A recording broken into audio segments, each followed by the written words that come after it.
Thank you. Well, thank you for inviting me to speak today. So my presentation today is going to focus on the government's approach to enabling CCS deployment in the UK, specifically looking at the policy framework for deployment, the commercialisation programme, and future phases of CCS deployment in the UK. So, I mean, just to start with, just given the sort of title that Clive has set for today, and I think alluding to also what Den was saying earlier, I think from our point of view, we see the challenge for CCS being commercialisation rather than sort of a technical thing. Technically, all the component parts, capture, transport, storage, have been tested and are in operation. It is bringing the component parts together into a commercial CCS project that is the challenge. And so, yes, we do have Boundary Dam in Canada, and that's the great that we've got that, and it's the start that is needed, but there's still much to do. Specifically, testing CCS commercially in the UK market, in UK geological storage conditions, and within the UK and EU regulatory regime. So that's the focus of the CCS commercialisation programme. So designed to establish the commercial arrangements under which the UK's first CCS power projects can come forward, as well as test Power CCS's technical performance in a UK context. Internationally, UK is working across the EU and internationally beyond that, and is seen as one of the leading countries on CCS, taking action both domestically and also providing financial support to enable developing countries to start building their capacity to develop CCS, so providing funding through the International Climate Change Fund to support projects in China, Mexico, South Africa and Indonesia.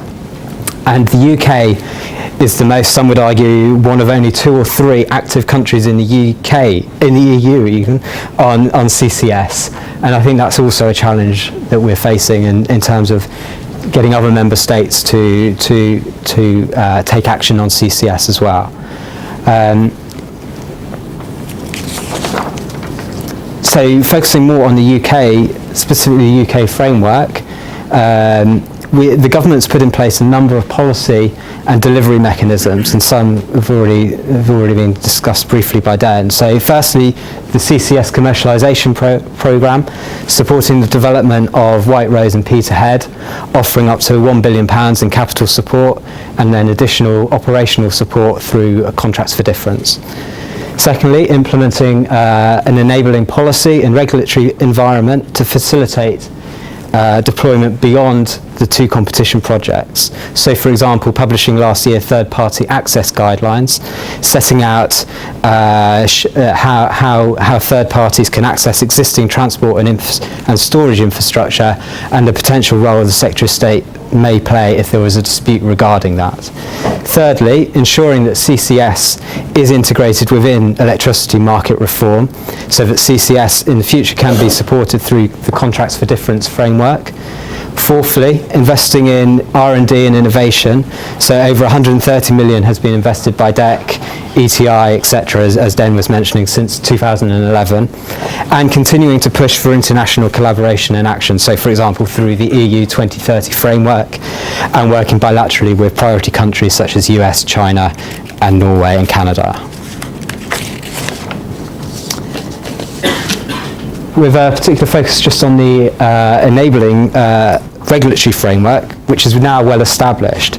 It's designed to progressively reduce reliance of unabated existing coal by penalising carbon emissions and encouraging the development of low carbon generation, including CCS. So that's supported by 3 key policies: the Emissions Performance Standard, which limits carbon emissions from new fossil fuel power stations, and the EPS limit is around half that of unabated coal. The Fossil Fuel Power National Policy Statement, prohibiting the construction of new unabated coal-fired power stations unless they fit and operate CCS, and also requiring new gas-fired power stations to be constructed in a way that CCS can be retrofitted when it is economically viable to do so. And thirdly, the carbon price floor, making it increasingly uneconomic to run unabated coal plant. And alongside that, we've also put in place the framework to enable the safe storage of CO2 beneath the UK seabed. So the 2008 Energy Act prohibited storage without an environmental permit and provided the legal basis for storing CO2. And it also set out the legal responsibilities for those undertaking offshore CO2 storage. And at the EU level, the CCS Directive regulates the safe and environmentally sound storage of captured CO2. Some of you will be aware the CCS Directive is currently being reviewed, and the outcome of the review will be published shortly. But given the infancy of CCS in Europe, we're not expecting any major revisions to that directive. To support the regulatory and policy framework, we also now have the financial mechanism to support CCS.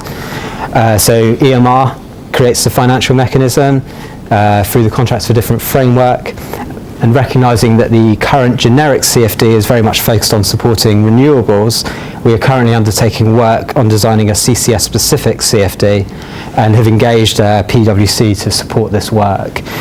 We expect to be in a position to complete this in sometime around this time next year, taking account of the experience of the negotiations ongoing with the two competition projects as well.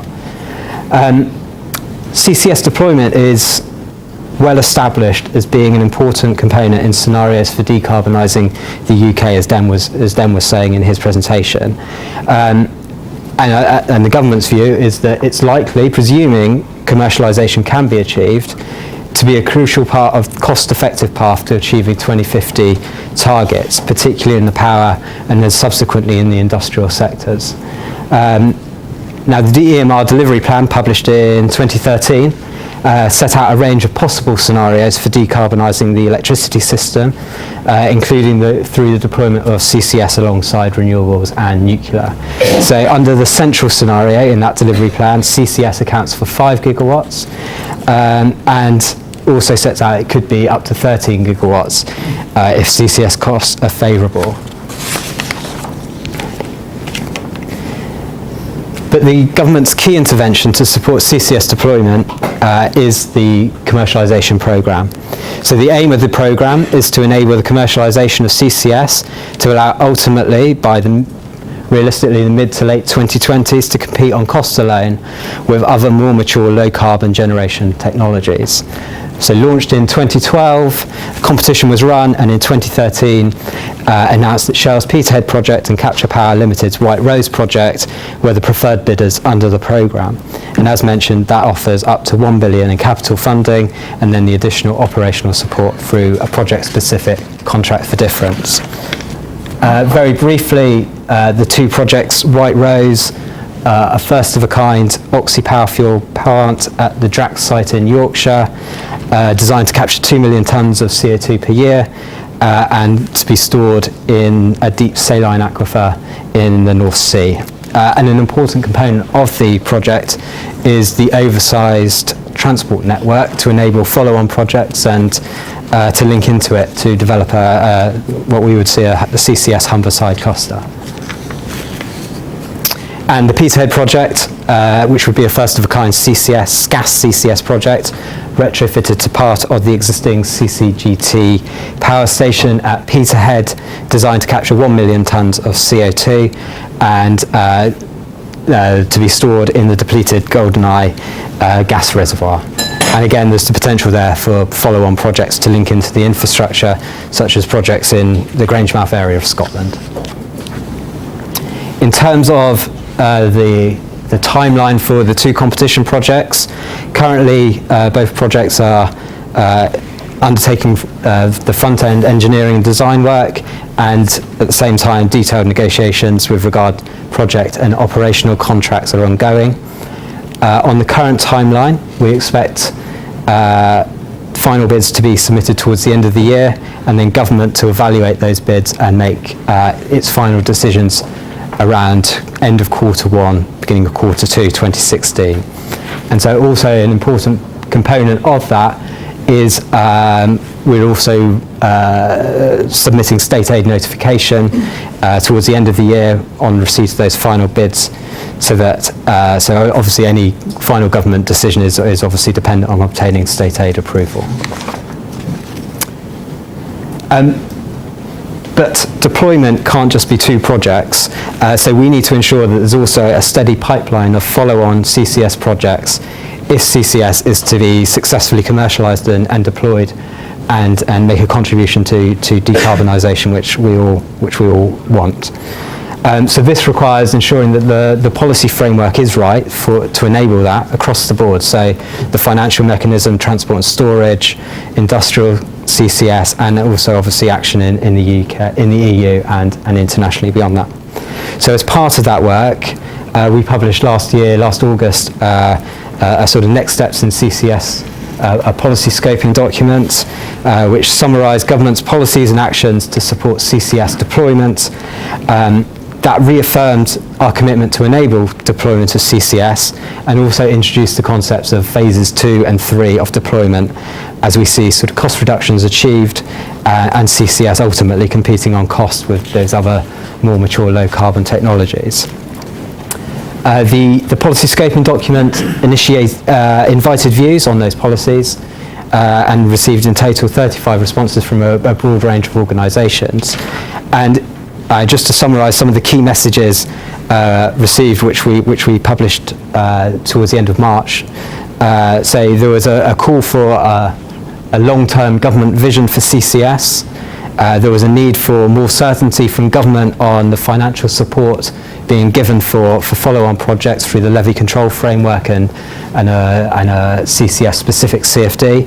There's the need to consider how to better de-risk front-end engineering work, a need to ensure the regulatory framework remains robust and suitable to the market to enable that deployment, looking at other sources of funding such as the Green Investment Bank and the European Investment Bank, and ensuring that the framework for CCS transport and storage infrastructure is right.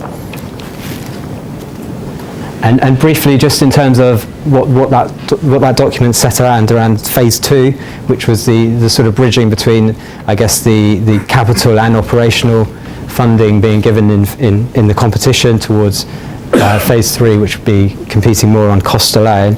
So we see phase 2 focused on enabling the initial follow-on projects to come forward. We see projects coming forward probably with little or no capital funding, but obviously financial support being given through the CFD. And at the same time, in parallel, continued investment in R&D and innovation and storage, for example, working with the ETI on 2.5 million storage project, which will be underway shortly. And importantly, continuing to strengthen the business case for CCS and achieve cost reductions. So, for example, through the effective sharing of infrastructure, learning from the competition projects and other global projects, collaborating on R&D, particularly in Europe, and considering the other opportunities such as enhanced oil, which could further strengthen the economic case. And then ultimately, phase 3, I guess, mid to late 2020s, where commercialisation has been sort of achieved, cost reductions have been achieved, and competing on costs alone with other low carbon technologies, but recognise this is some way off from where we are today. And finally, just before I finish, also I wanted to bring in the importance of industrial CCS. So CCS is also obviously vital to the power sector, but we also see it being vital to decarbonising energy-intensive industries such as iron and steel, cement, chemicals, and oil refinery in particular. So applying CCS to those industries, we think could deliver sort of over 20 million tonnes of CO2 abatement per year by the 2050s, protect jobs, particularly in key industrial locations such as Teesside, Humberside, attract inward investment and reduce the risk of carbon leakage. And also by deploying power and industrial CCS together, we also see there being cross benefits in terms of economies of scale, de-risking CCS infrastructure investment, particularly around storage, and also incentivising further the supply chain. We're currently testing the feasibility of industrial CCS, and DECC provided £1 million of funding to Teesside to do that, and they will report in June, and then government will we'll take that forward in terms of considering how best to support industrial CCS deployment going forward. That's it. So thank you very much, and I look forward to the discussion later.